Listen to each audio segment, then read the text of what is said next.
Hello pilots of the internet and welcome to Foldable Flight. In this video I am teaching you how to fold the Black Knight, which is an incredible paper airplane that can fly well over 200 feet. Jayson Merrill is currently working on this design and considering challenging the world record. He claims that he has gotten this to go over 230 feet. Now I haven't been able to throw it that far myself, but I'm a weak nerd, so that's not so surprising. But I'm really excited to teach you guys because this is undoubtedly a very, very impressive paper airplane. So first I'll show you the plane in flight, and then I'll teach you how to fold it. The Black Knight is from Jason Merrill's newest book, Stealth Aircraft Origami. So if you enjoy folding and flying this plane, I would highly encourage you get that book on Amazon because it is full of excellent paper airplanes that look like real jets. All you will need in order to fold the Black Knight is an A4 sheet of paper, but you may find that you also want the inside of a ballpoint pen, and I would really suggest that you use some tweezers as well. One of the steps at the end is very hard to perform without something like this to grab the paper. So with that out of the way, we will begin by folding this top edge here to the left edge. Now I'm going to be moving through this tutorial faster than I usually do because this plane is quite complex and the tutorial will be very long if I don't do that. And then second, I just wouldn't even advise beginners in origami to try this model. This is something that is going to take a lot of finer origami skills that you'll have to develop over time. And so again, I just don't think I'm going to move slow enough for beginners to follow this tutorial. So with this point, we're taking it to that point.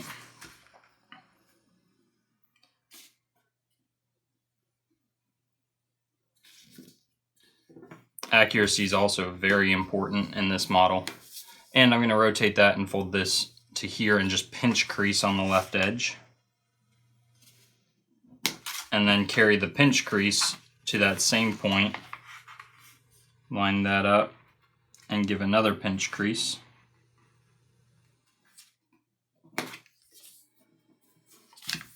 And I'll open the whole thing up, flip it over, fold down through our intersection of diagonals,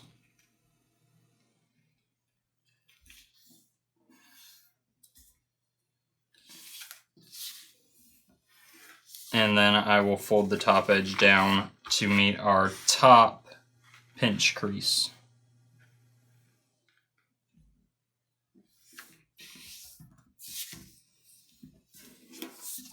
Now I'll fold both layers on that crease there.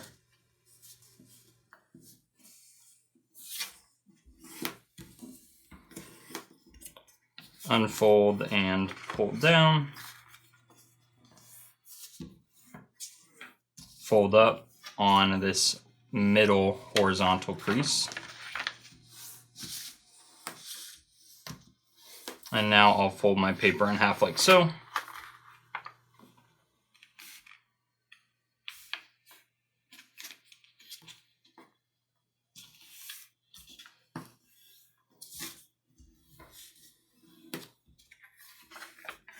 And opening that back up, I'm going to pull this in, and basically what I'm doing is I want what's going to become the point of my plane, the crease, to originate right here at this intersection, and I'm looking to land this corner on this center crease here.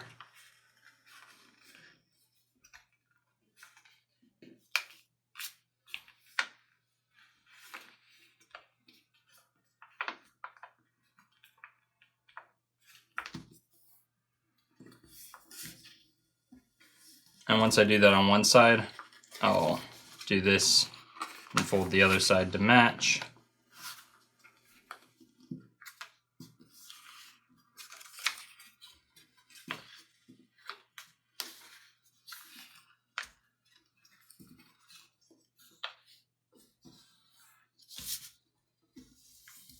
Like so. And now I'm going to open this up. And you can see we've got a point in this pocket. I'm sticking my finger behind that point and poking right on the point to pop it inside out, like so. This will allow us to move these layers around, and I'm going to do the same thing on this side.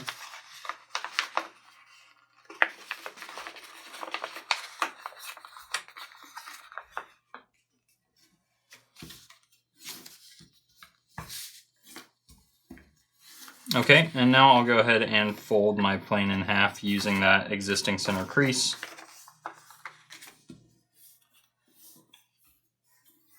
And I'll swivel, or just fold that up rather.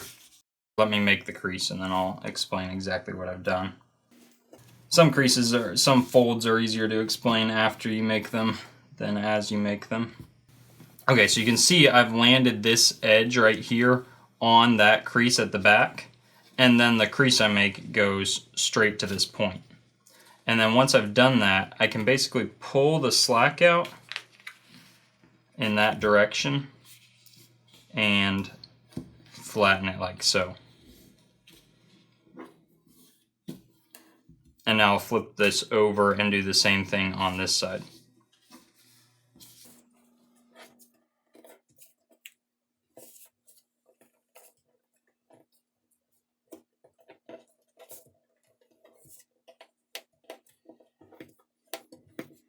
Pull that slack out.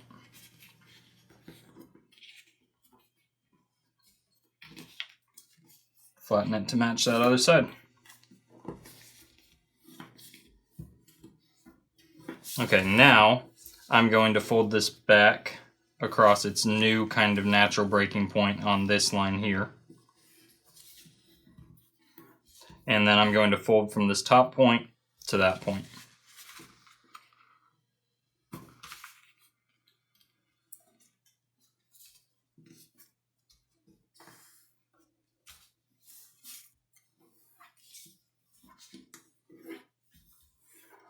And I'll open that up. And now I'm going to fold this whole section here into thirds. Moving that, I'm going to fold about like that. So that first one's an estimate, and then you fold it and leave just the slightest gap here between this edge and your diagonal crease here. Like so. And now you'll see we have a little portion of this tab that crosses our diagonal crease that goes right there. And I'm going to fold that portion back across the diagonal crease. Just a tiny little spot there. This will later allow us to close the model up well. Okay, and I'm going to repeat those steps on the other side. So I'll flip this over, fold this up at its natural breaking point, which is a new crease. Fold from this point to there.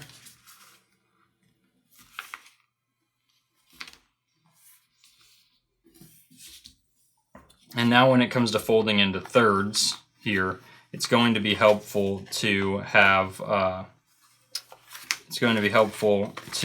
this folded down just once, and I can match that on this side.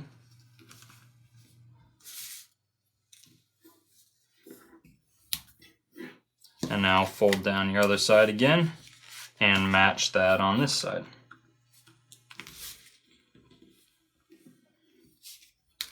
Oh, and I should have, sorry, it's not a big deal, swiveled that down as I did that. And now I'll fold this section back across that diagonal line.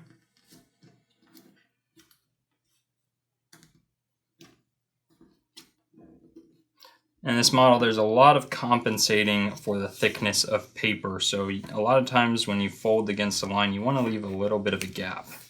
Okay, so now I'm going to fold from this top point down, and instead of landing this edge along this crease here, I'm actually folding a little bit past it. Not very much at all.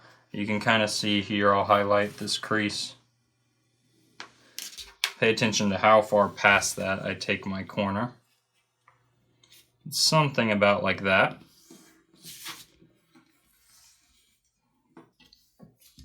And now I'm going to inside reverse fold.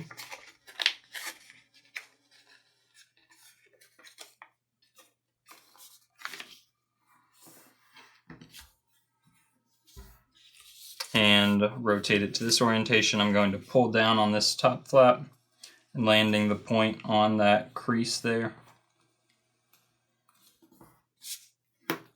And reverse that crease so that it goes inside this pocket. And now I'm going to fold from this point right here to this point right here.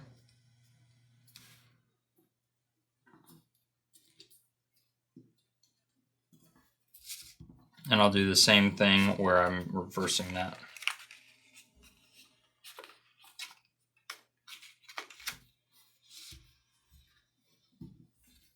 Okay, we'll flip it over, repeat those steps over here.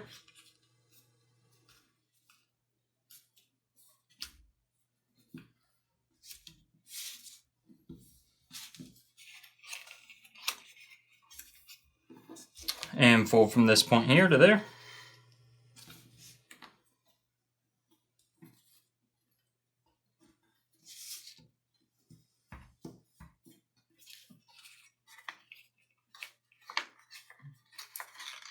Reverse that.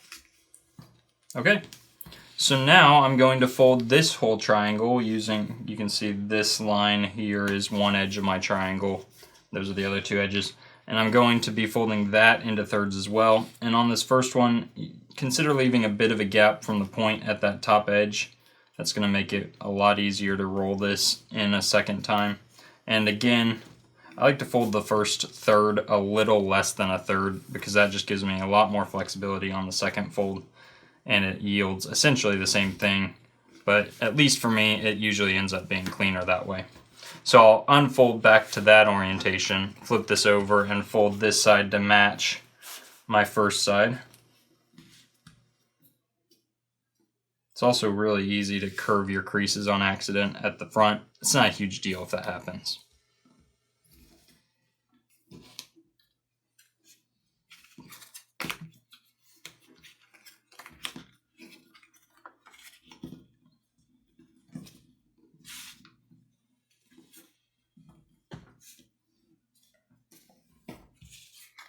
Okay, and then I'm opening it back up to here and flattening this like so.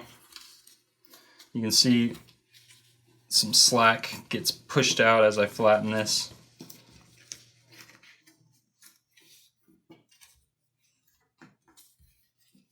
Make sure everything's nice and flat. Roll this back in there and there. And then pick this up. You can see on this side, there's kind of an edge to fold along. Just go ahead and fold that layer. See that edge there? Fold down on that. That's going to lock some things together.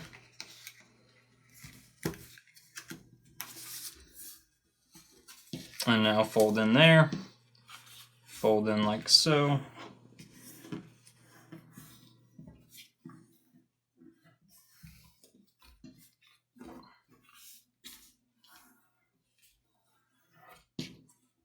Okay, so your plane should look like this, and we're flipping it over. And now I'm going to pull this edge here into the middle, allowing the layers behind it to escape.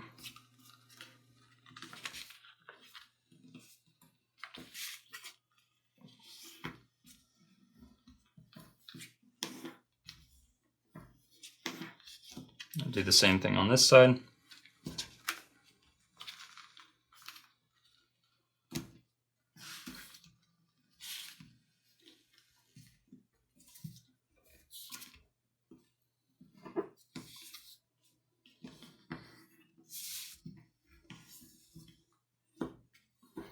And we'll flip this over.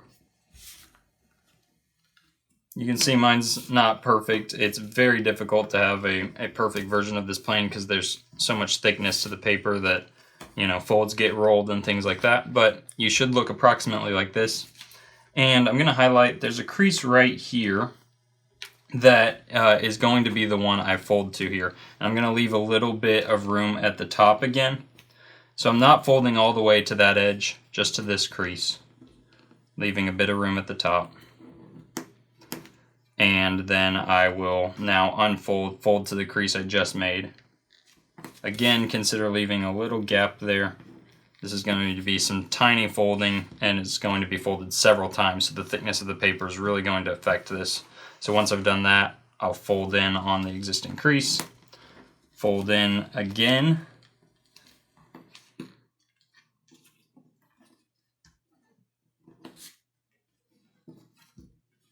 and then this whole thing gets folded over that edge.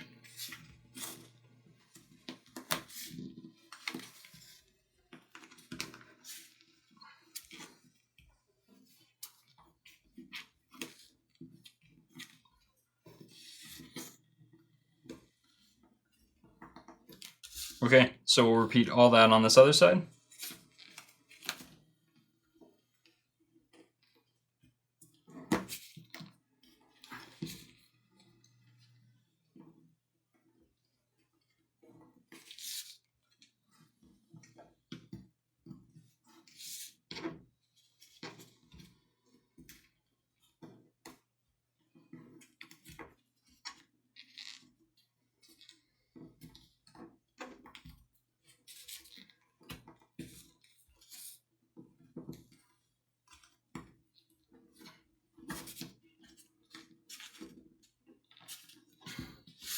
And not surprised if you're really wrestling with the paper here on this step. That's okay. Use the back of your nail or a folding stone, whatever you have, to try to make that sharp. Okay, and with our plane like this, we are now going to be doing essentially the same thing where we're pulling this edge into the center here, and what's going to happen is, one, your paper is going to be really thick, so good luck, and two, you're almost certainly not going to get this section of the paper all the way into the center because of the thickness of the front here.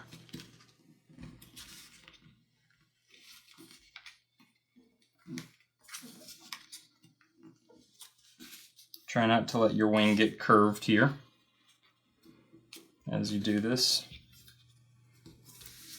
Curved wings will kill this plane.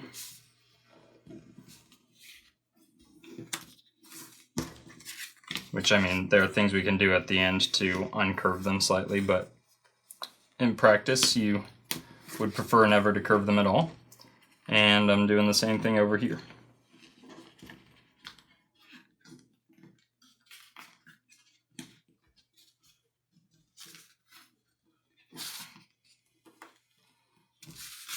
And just try to make the gap, if this is not meeting the center and the back perfectly, try to make the gap similar to your other side.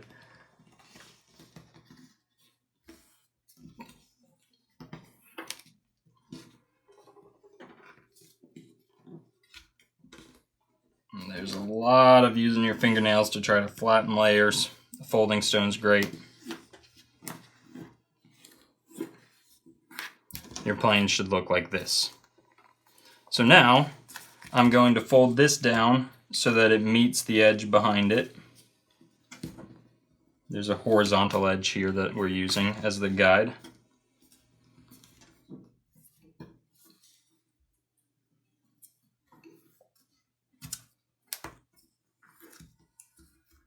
And I'll open that up, unfold this once, unfold it a second time, and then push this in like so along that existing crease and fold in there, fold in again, and make sure that this tucks behind the layers here to lock it in as you close that up. And you can smooth that out. And we'll do the same thing on the other side.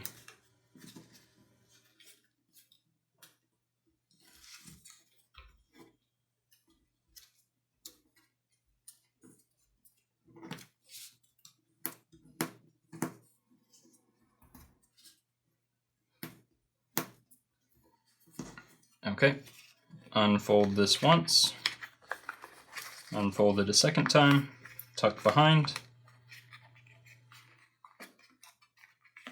and close it back up. Make sure that gets tucked behind its layer.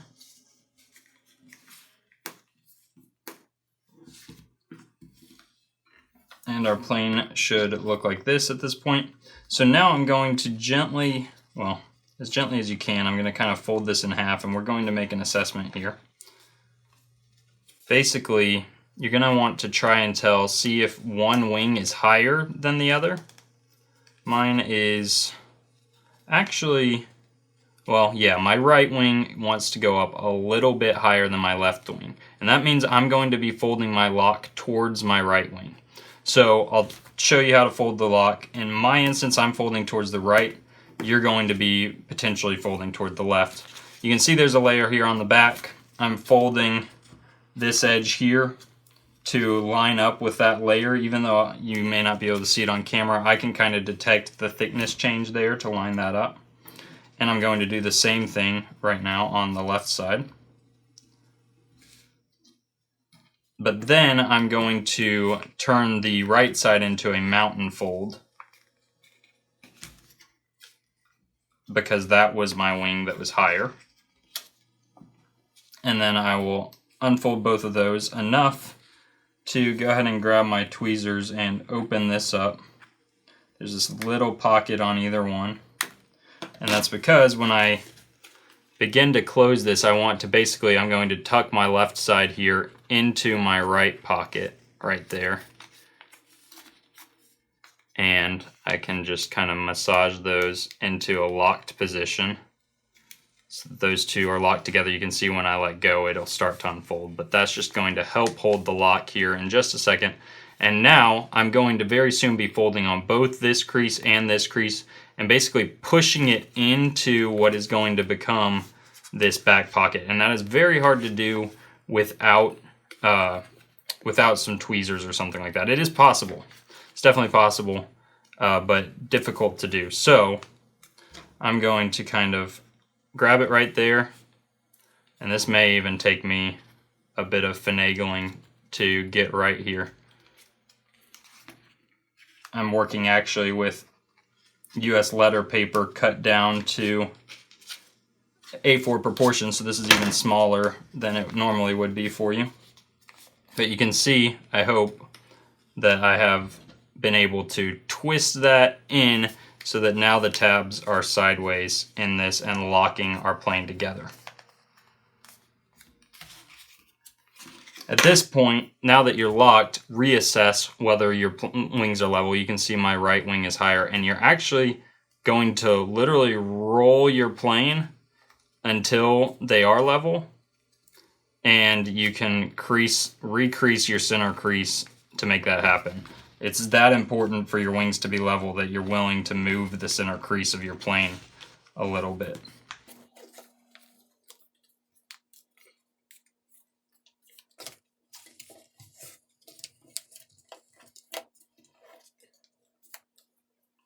Okay, so now that I've done that, I'm ready to fold my wings.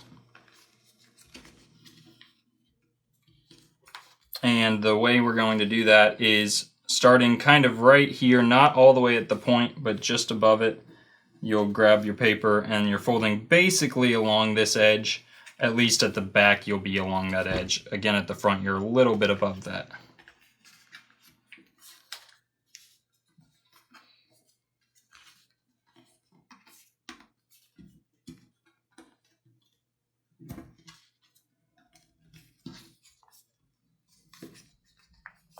Fold the other side to match.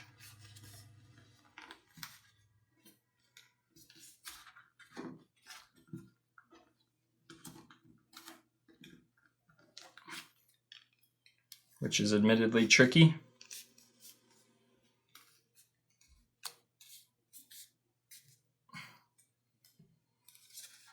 Okay, so now you can see both of my wings are curling upward. I really don't want that to happen, so I'm going to lay this flat on the table and work to reduce the curve of my wings. That's imperfect, but significantly better. And basically now we're going to focus on the little section here at the bottom of our fuselage.